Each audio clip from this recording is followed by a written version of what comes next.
but they're also beat up at running back. The only healthy guys are Jeff Wilson Jr., Christian McCaffrey, and Keshawn Vaughn. So 4 of the 7 running backs are injured. And it turns out that the Washington Commanders are shopping Brian Robinson Jr., who's been their starting running back the last few years. He's a lot like Jordan Mason, kind of a bruiser who would be a complimentary guy to Christian McCaffrey. What do you think? He's more expensive than John Mechie. Should the Niners go get Brian Robinson Jr.? Should they? Will they? Should they? Will they? They definitely should. They definitely should. As far as will they, it's hard to say how this thing's. I mean, like, what is the health situation of Jordan James? What is the health situation of Corey Kiner? How long are these guys going to be out? Can they start on some kind of a list, or are they going to have to be on the active roster, taking up roster spots? I think I got to know that first. I'll say this though. I'm not a Patrick Taylor guy. I mean, he's a nice enough guy, but you know what? The guy averaged 1.5 yards a carry against Denver. He averaged negative 1.5 yards against the Raiders. A lot of that's the offensive line, but this guy's not that great. He's never done it. He's never been a bell cow back. He runs totally upright. He exposes his entire midsection. He's going to take hit after hit after hit. He's a durability concern, special team, upright running back. I don't think he's as good as James. I don't think he's as good as Kiner. I don't think he's as good as Jeff Wilson. So Amir Abdullah was better than him. Yeah, Amir Abdullah was better than him. Keyshawn Vaughn looks better than him. I mean, Patrick Taylor is taking a lot of reps in camp, and if you're one of these guys that puts tons of credence into camp, then you have Patrick Taylor making this team. But if you're like me and I don't put a lot of credence in camp, you use guys sometimes just because you need guys to get through camp. I would go with McCaffrey, Garendo, who's glass, Juszczyk, who's old and only a fullback. So those 3 guys make it. And then if it was 4 and 5 for me, I'd probably go Corey Kiner and Jordan James. But the one thing I think you got to keep in mind is that Kyle Shanahan loves Elijah Mitchell. Didn't want to see him leave, probably wanted to keep him.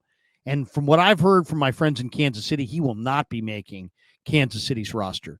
So Elijah Mitchell very well could be back here. And if he's not, the other guy who's had a great preseason, and I would take a look at him if James or Kiner has to start on some kind of injured list, is Frank Gore's kid.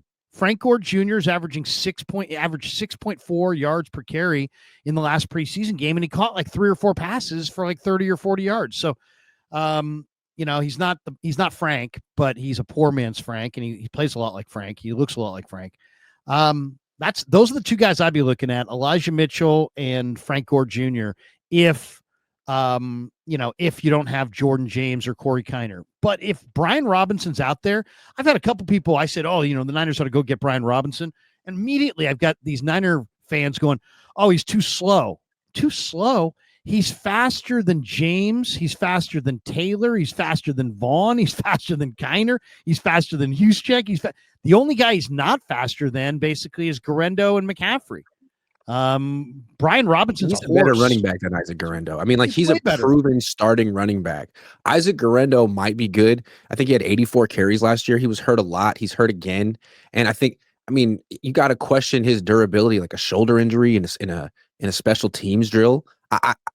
They don't have a good enough backup running back, and they need someone at least as good as Jordan Mason with Christian McCaffrey at his age. So I would think that this would be such a no-brainer. It would really extend Christian McCaffrey's career.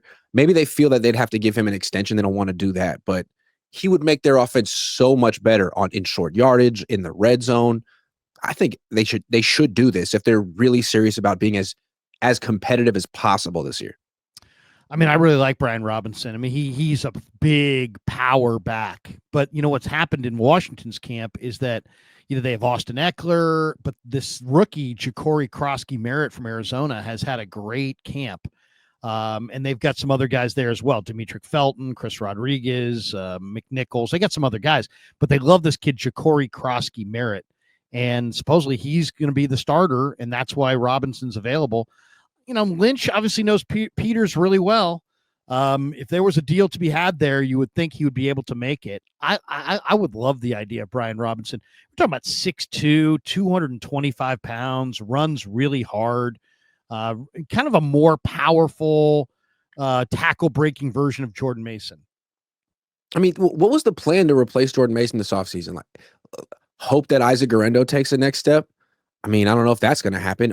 Draft Jordan James and hope that he can replace him? Well, that didn't happen, at least not yet. Corey Kiner looks really good, but you're not going to have him for a couple of months, probably. So, I mean, I guess you don't panic and go trade for a guy, but it wouldn't cost you that much. You have a lot of cap space. What is the alternative? Give carries to Patrick Taylor. He has a dislocated shoulder. Even if you wanted to give carries to Patrick Taylor Jr., which you shouldn't want to do, I don't know that you can.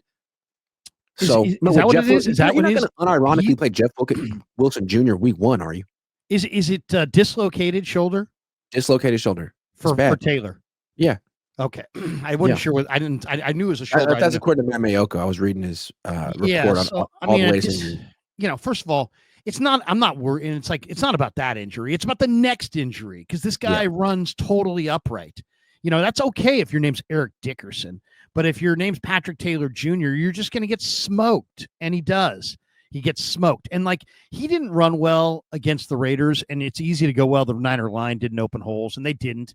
But there was a sliver of an opening on a couple of those runs that he just doesn't hit the hole hard. He's just not a hit the hole kind of a running back. 9 carries for 1 yard in the preseason. Yeah. He's not. Come on, this guy ain't the guy. I mean, it's and I've had so many people tell me that he is the guy, and it's like, dude, do you have any knowledge of football at all? I mean, you think Patrick Taylor is an established NFL running back that you can lean on, and then these other guys, Wilson probably fell down 5 times in practice this last week. Now, I don't know what you think that means, but the old scouts used to say, the one thing you'll hear coaches yell in these practices, keep your feet. Everybody stay on their feet. They don't want guys going to the ground. You don't go to the ground by choice. You go to the ground because you got knocked on the ground or you can't keep your feet. They're trying to keep their feet. This guy went to the ground 5 times last week. And to me, it's like that just shows me he's kind of done. He's kind of done. I don't know what Wilson's got. He looked good running for that touchdown on the goal line, but he averaged 2 yards a carry. Yeah, I mean, he didn't look like much. Haven't we been saying all offseason that this team needs a good backup? It's important this year, isn't it? Given the season that McCaffrey's coming off. No question. And as much as I want him, I want that guy, and I'm sure the Niners want that guy to be Guerrero. I think it's pretty clear at this point that he ain't the guy. He's a tease. He's a guy that, I mean, there's a reason this guy got 1 start in college and he's so big and so fast. It's always ask yourself the question. It's like, if it's too good to be true, it's too good to be true.